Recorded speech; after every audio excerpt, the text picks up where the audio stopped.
fala de férias, mas de verdade, quando vai chegando essa época que começa a chuva e fica chuva e sol e a gente não sabe se vai chover, não sabe se o sol vai tomar ali de conta e cai aquela chuvinha e o chãozinho fica ali ainda meio que molhado e aí a gente sabe que os insetos aproveitam esse momento, as moscas, e tomam de conta daquele espaço. Hoje nós vamos conversar com a Conceição Aquino porque ela vai nos ajudar a ter mais cuidados com as nossas alimentações, cuidado com a nossa saúde, porque o intestino nessa época dá uma bagunçadinha, né, doutora? Seja bem-vinda. Obrigada pelo convite, prazer estar aqui mais uma vez. É um período de mudança de rotina, né? Então, sempre que a gente sai um pouquinho da rotina, o intestino, ele sente essas alterações. Muitas vezes a gente muda o local, né? Vai passar as férias na casa de alguém, viaja, muda muito o nosso estilo de alimentação e isso tem um impacto direto no intestino. Então, com certeza, esse intestino sofre, que seja para ficar mais solto ou mais preso.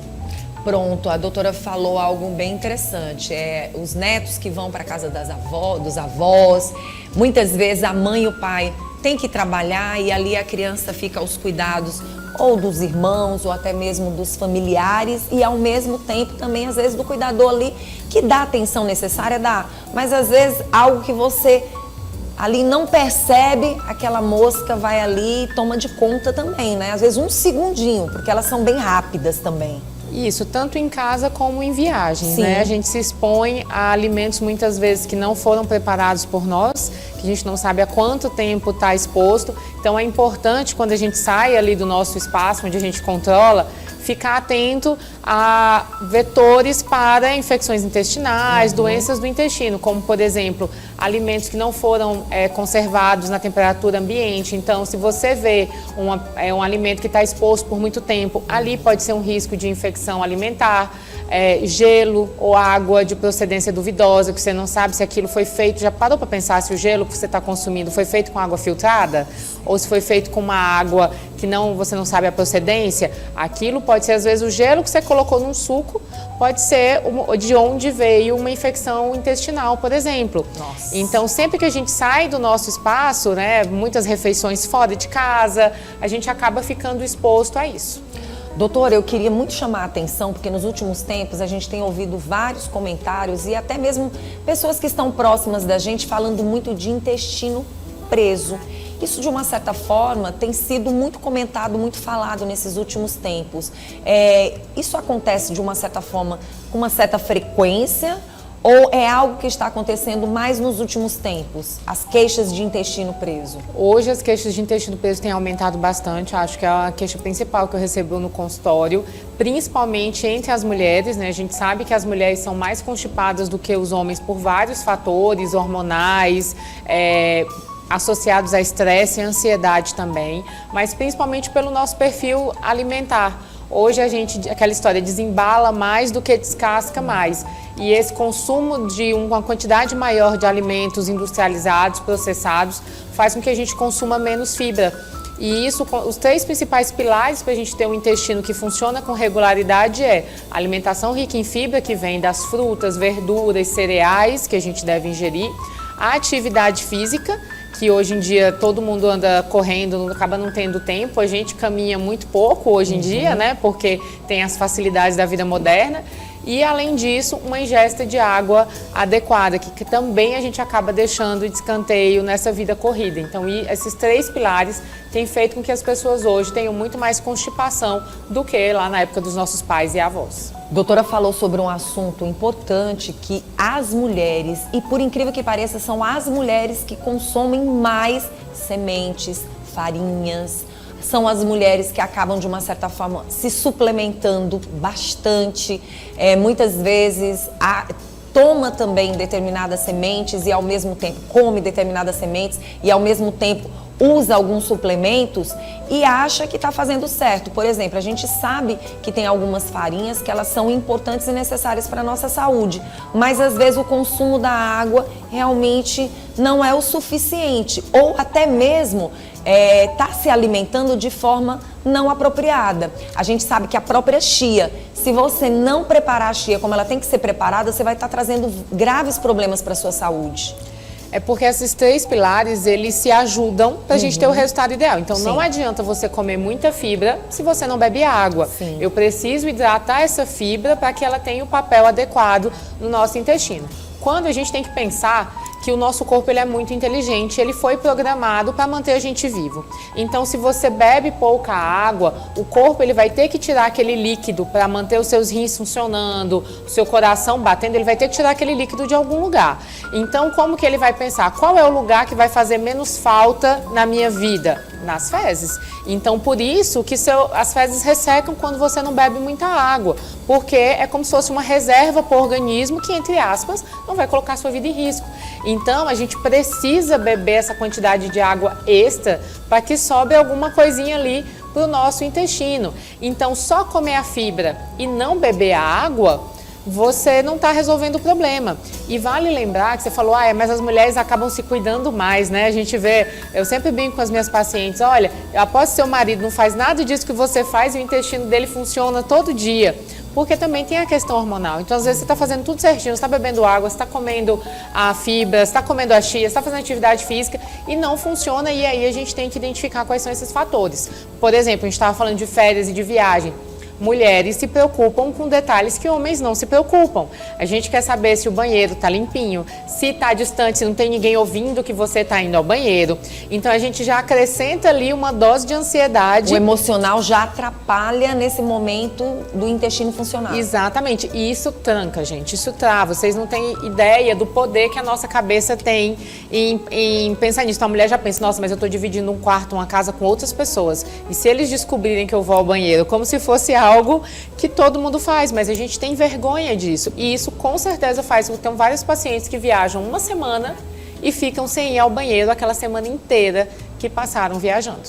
Doutora, quais são, nos últimos tempos, os maiores problemas de saúde do intestino? O que a doutora tem observado? Porque eu tenho prestado atenção também que nos últimos tempos, desses quase 6 anos que a gente fala tanto de pandemia, né? Que a gente diz a necessidade que as pessoas ficaram também de muitas vitaminas, muitos suplementos, muitos comprimidos, pessoas que deixam muitas vezes de se alimentar para comer determinados alimentos, como a doutora falou. Mas o que tem me chamado bastante atenção, qual a ligação de determinadas vitaminas ou até mesmo remédios para o intestino? Eu quero muito falar sobre isso, porque é algo que tem acontecido muito nos últimos anos, que as pessoas têm deixado meio que de lado uma alimentação saudável e, no lugar de buscar as vitaminas nos alimentos, buscam vitaminas nos remédios. Isso tem alguma ligação com o intestino? Com certeza. A gente até questiona, porque às vezes a gente vive numa busca incessante por essa saúde e a gente acaba confundindo esse conceito de saúde. Então, a partir do momento que eu troco uma refeição balanceada, com proteína, carboidrato e vitaminas vindo de vegetais, quando eu troco isso por um produto industrializado, por mais que a composição dele seja positiva, eu estou acrescentando ali vários aditivos químicos. Então isso com certeza pode não te gerar problema hoje. Hoje parece uma solução fácil, mas lá no futuro isso vai interferir na sua saúde intestinal com certeza. Então assim, a gente não pode confundir suplemento vitamínico, suplemento alimentar, suplemento de fibra, suplemento de proteína com alimentação. A gente não pode. Então assim, esses produtos eles são excelentes como suplemento. O problema é que as pessoas acabam trocando a alimentação e aí é aquele efeito contrário. Aquela busca por saúde começa a gerar falta de saúde, porque você está trocando a sua alimentação por produtos industrializados. Gente, é muito simples, olha o rótulo. Quando você vê que às vezes é um produto super simples, mas tem vários aditivos químicos. Uma vez eu estava em uma viagem e aí eu falei, vou levar minha filha para um parque. Eu não queria dar biscoito, besteira para ela comer o dia inteiro. E aí eu falei, vou no supermercado procurar opções saudáveis. E tinha um saquinho com frutas pré-cortadas, só para você colocar na bolsa e dar para a criança no decorrer do dia. Eu falei, ótima ideia, vou dar fruta para minha filha. Quando eu fui ler os ingredientes, estava lá. Era maçã. Aí tinha primeiro ingrediente, maçã. E depois mais uns 5 aditivos químicos. Então, eu tô tendo a falsa ideia de que tô dando uma alimentação saudável para minha filha, porque é uma fruta, mas cheia de aditivo químico. Então, não adianta. Não adianta, a gente tem que ficar atento sobre isso, né, doutora? Doutora, eu tenho observado também que nos últimos tempos as pessoas têm comido muitas bananas. E aí a gente percebe que às vezes estas bananas, elas estão ali lotadas de o chamado carbureto, né? De vários outros itens ali que de uma certa forma vão amadurecer essa banana com uma facilidade maior, mas ela não está tão natural. Eu pergunto para a doutora, o excesso dessa alimentação também pode trazer danos ou não? Não precisa se preocupar tanto. A vantagem da banana é a casca, né?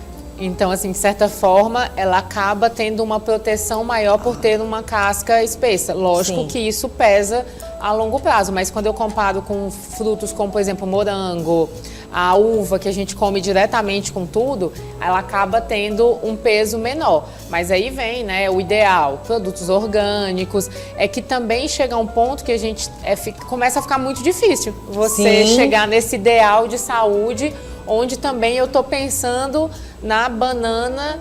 E aí muitas vezes a pessoa pensa, mas a banana tem, então eu vou trocar aquilo por algo industrializado. E aí a gente acaba se pode ficar mais tranquilo, né? Nesse meio. Eu acho que é o excesso que te leva ao ponto de dificuldade. Consumo então, exagerado. assim, não só da banana, mas se tudo que você for consumir for baseado nessa linha, aí vai te gerar um dano. Mas se são coisas pontuais e, no geral, você mantém um equilíbrio de uma alimentação saudável, acho que a longo prazo, porque também, senão a gente entra em outra história. Começa a ansiedade, a preocupação excessiva de, meu Deus, eu não posso comer isso, eu não posso comer aquilo. E aí também isso vai fazer com que o seu intestino sofra. Doutora, quais são as doenças do intestino e que as pessoas devem ficar atentas nos últimos tempos também? Hoje a gente tem, a maioria das doenças intestinais, elas vêm de dois pilares. Ou estilo de vida ruim, com alimentação ruim, qualidade de sono ruim, falta de atividade física, etc. Ou transtornos emocionais que impactam diretamente o intestino. Então, esses dois hoje são os carros-chefes que geram doenças intestinais. E aí você pontuou uma coisa do remédio também em excesso. A gente começa a tomar, o acesso ao remédio está muito fácil. E a gente não entende que tudo tem o ônus e o bônus. Então, toda vez que você toma um remédio sem indicação médica, sem receita, porque por algum motivo, você está interferindo também no seu intestino, porque aquilo interfere a microbiota intestinal. São as bactérias que vivem em equilíbrio com a gente. Então, toda vez que você tem uma gripe e toma um antibiótico sem necessidade, você está interferindo na sua microbiota intestinal. E aquilo pode ser o que vai desregular o funcionamento do teu intestino dias depois, por exemplo. Então, esse desequilíbrio geral, né, do nosso estilo de vida é o que mais está causando doenças do intestino hoje. Eu queria que a doutora falasse sobre a importância dos check-ups preventivos, né? Porque muitas vezes as pessoas buscam um cuidado só quando estão sentindo alguma coisa. Além, na verdade, do check-up preventivo, eu acho que o mais importante é você entender que teu corpo dá sinais. Certo. E que a gente tem que escutar esses sinais. Então, muitas vezes o que eu vejo é uma paciente estar uma semana sem ir ao banheiro, constipada, com dor abdominal. Ao invés de procurar, investigar, tratar aquilo, cuidar, ela pega ali um remédio que uma vizinha usou e começa a usar, aí um dia funciona, no segundo dia funciona, ela, opa, resolvi meu problema. Mas a longo prazo não resolveu o problema. E aí lá na frente as consequências são muito mais graves e mais difíceis da gente tratar. Então eu acho que é entender que se seu intestino não está funcionando direito, se você está tendo dor de estômago, se sua pele está todo tempo machucada, se teu corpo está dando sinais de que a máquina não está funcionando bem, leve para a revisão.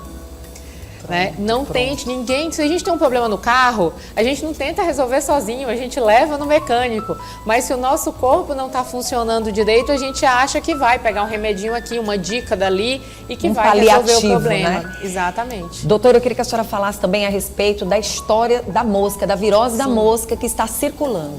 Essa época do ano é uma questão que acaba acometendo muito, porque na nossa região é o período que as moscas estão, a gente vive numa região muito quente e úmida, então ter cuidado com isso. Então manter os alimentos sempre a abrigo, principalmente aqueles alimentos que a gente não vai descascar, que a gente vai comer diretamente, porque é uma causa comum de diarreia, de intoxicação alimentar, a virose, né, a virose da mosca. A gente sabe que as diarreias, a sua grande maioria, são causadas por vírus, que seja o rotavírus, que vem ali da contaminação, que seja da mosca.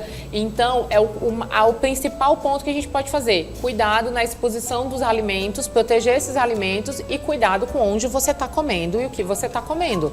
Né? Escolher bem onde você vai se alimentar. Caso já tenha passado dessa fase e você começa a perceber dores abdominais, fraqueza, náusea, idas, né, muitas idas ao banheiro, pode sim ser a virose da mosca, mas por ser uma virose, ela é autorresolutiva, né? O corpo consegue dar conta, na grande maioria das vezes, os sintomas vão demorar ali uma média de 5 dias.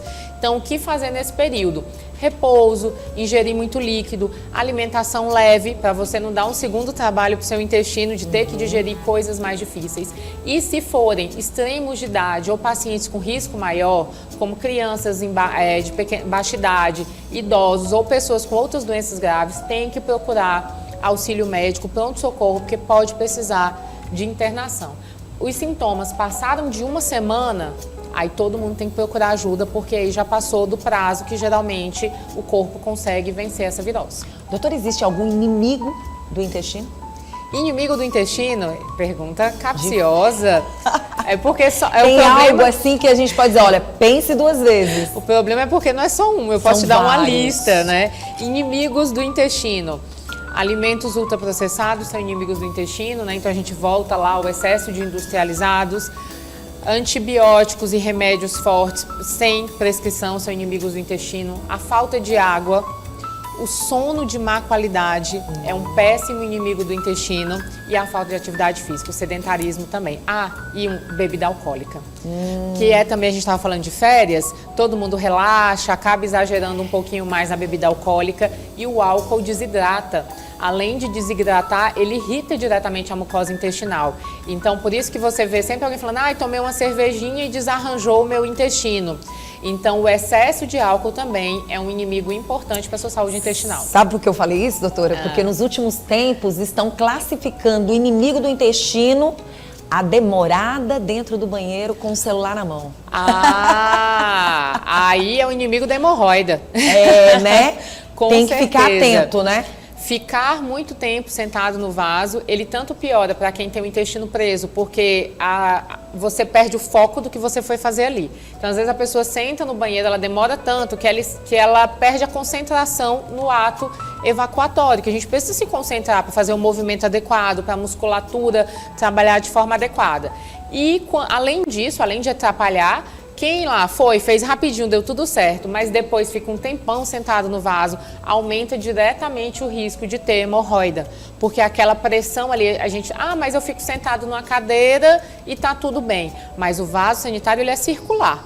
Então, a pressão ali no centro, na parte vazada, congestiona os vasos e, com certeza, é um fator de risco importante que a gente tem hoje para ter hemorroida. Nossa, acho que falamos tudo e até um pouquinho mais, né? Muito bom. Doutora, faltou alguma informação? Só que se cuidem nesse período. Saiu da rotina, o intestino merece um cuidado maior, porque essa saída da rotina que vai te causar ali, pode estragar suas férias. Muito bom. Doutora, o Instagram para as pessoas que quiserem entrar em contato. Então, quem quiser um pouquinho mais de informação sobre saúde intestinal, meu Instagram é Doutora Conceição Aquino. Vai ser um prazer tirar as dúvidas de vocês por lá.